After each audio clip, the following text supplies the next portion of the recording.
So today, I'm going to talk to you about the gray divorce. So what is a gray divorce? So generally the gray divorce describes a divorcing couple who is 50 and older, right? And 50 seems young now, right? Really it's talking about baby boomers divorcing. So these are people who've been married for 25 to 30 years. Their children are grown and gone. And they're looking at their spouse and saying, I have another 40 years with you? Get me out. You're not there yet. Correct. That happens to me, somebody's going to have to bail me out.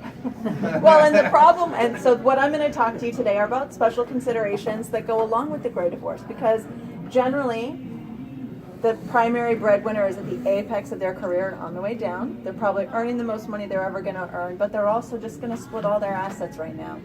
And it's very difficult to recover, and it requires some special considerations and understanding how to split those assets and liabilities, how to deal with alimony, and then other considerations such as long-term care insurance or life insurance, because these parties really need extra care. It's not like a 40-year-old who still has 25 years of earning and they can recoup in their 401k and other things. So what does gray divorce mean? We've already kind of gone over some of this. There's likely no more kids at home. They've either graduated from college or they're off at college. Generally, one of the spouses has never worked outside the home, or if they did, they stopped working outside the home when they had children, which is a huge consideration because the trend here in Florida is away from permanent alimony. However, now we're going to have a spouse that has no earning ability other than minimum wage. So we can't just send them out there and say at 50 or 55 or 60, go get a job and rehabilitate yourself. It just isn't realistic. So that's something that needs to be considered in a gray divorce. Retirement assets and alimony are the central focus. We are going to split everything they have worked hard to save for in two, which means they're both halfway there now. And then financial recovery in this kind of a divorce is difficult, if not impossible. So if they decide to start a war of the roses, they will spend all of their cash and not be able to recoup it. So for these types of divorces, it's really important they have lawyers that understand that concept and are not going to relieve them of all of their money in litigation. So why are people divorcing at 55 and 60? Well, number one, they've grown apart. Right? Their children left and they have nothing in common anymore because for years, maybe their thing in common was taking care of their children, and then they realize they don't have anything in common and they want out. Number two, age makes a difference. Right? We know about the stereotypical 50-year-old guy who leaves his wife and gets a 25-year-old girlfriend, but that's actually true. And another part is one of the spouses may be aging differently than the other spouse. One spouse may not want to stay home and take care of an ailing spouse. That person didn't take care of themselves or is having medical issues. It's just a fact of human nature. It doesn't mean that's a bad person. They don't want to stick around. It just, maybe it's too much care. Maybe they can't do it. Number three, self-improvement. So they decide they want to make themselves better. I want to learn this. I want to do that. I want to lose weight. I want to look better. And they're not feeling supported by their spouse. Four, money. This is the number one leading cause of divorce anyways, is money issues. But at 55 or 60, if someone is making bad investment choices, they're not going to be able to recover from that, and that's really going to irritate the other spouse. Number five, sex. I don't think that needs any explanation. Linda? I have big clients who got married through internet marriage. Okay. So how do you? They say, oh, well, we got everything settled. How do you guide them from there? So If they've already settled their divorce issues? they both want divorce, but they both want money. Well, yeah, that's all of them. That's every divorce ever in the history of divorces. We just work with it. We negotiate and work with it. We can talk after.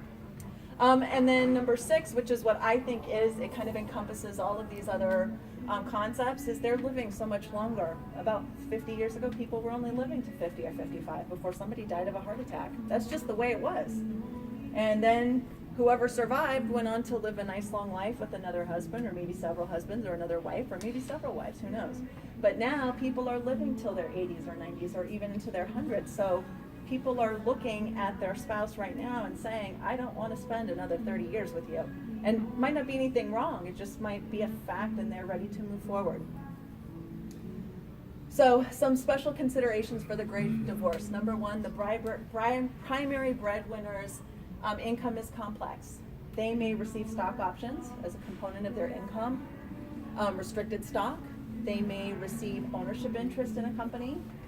They may have perks such as travel or car insurance or cell phone, meals and entertainment that need to be calculated. There's lots of components that go into their income because they're at the height of their career. They're at their highest earning potential usually if they haven't retired.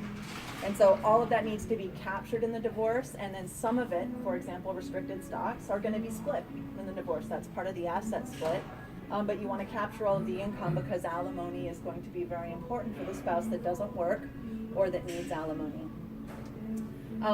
Another special consideration for the great divorce is that you might have there might be a difficulty in determining and setting apart what a non-marital asset could be. So for example, if couple's been married for 25 years, and I'm going to use the husband in this scenario, the husband has been working for his company for 35 years, for 10 years he probably contributed to a 401k plan or a pension plan before he got married.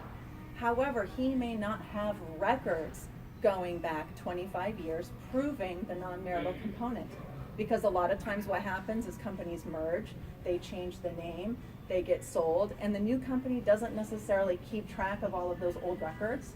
So unless somebody has kept all of their records around for 25 years, that's a difficulty for that spouse, because proving the non-marital component and all of the increases on that part of the money could be challenging. And good attorneys will be able to handle that without taking away that spouse's portion of their non-marital asset. Inheritance. A lot of them are receiving inheritances or have received inheritances because their 2 minutes? Okay. Three? Okay, because their parents have passed away. So sometimes what happens is they receive money and they put it in a joint account. They've now just commingled the money that their grandmother or their mother or their sibling left to them. And that then becomes split equally in the marriage. And that's a real problem, because that may be the only money they're getting from family members to help subsidize their cost of living as they age. And then the impact that perhaps receiving an inheritance in the future will have on alimony. If the wife has never worked out of the home and she needs alimony from the husband, if she's going to receive an inheritance and that's $2 million, that's an imputation of income to her on the interest from that inheritance when she receives it.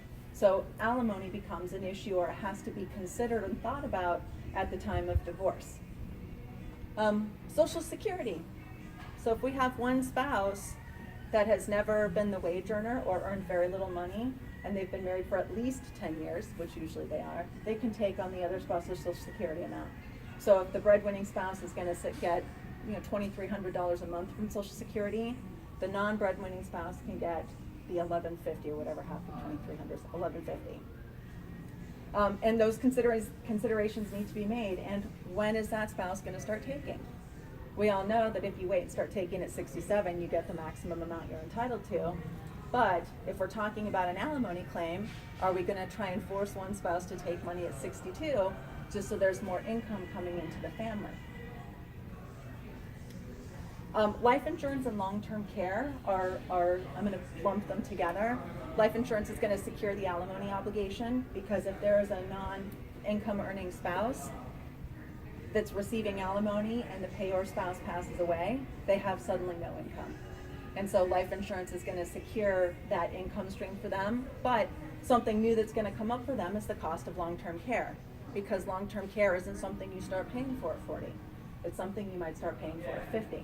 And if they're getting divorced, this is going to be a new expense into the monthly expenses that need to be considered when alimony is being paid. Another thing that an attorney really needs to look out for, or even the divorcing spouse, is when you're dividing assets such as retirement or stock accounts, you don't want to do anything that triggers a capital gains issue, right? So you don't want to just sell stocks. Sometimes that's the easiest thing, just sell it and everybody take their cash, but you'll trigger capital gains, and that can be a tax issue for the parties. The other thing is, one of them may have a pension, and if they were a government employee and that's where their pension is from, it can't be divided by a court order. So there's some issues there, and then the taxability of any money coming from a pension or a 401k. If one person is receiving it in their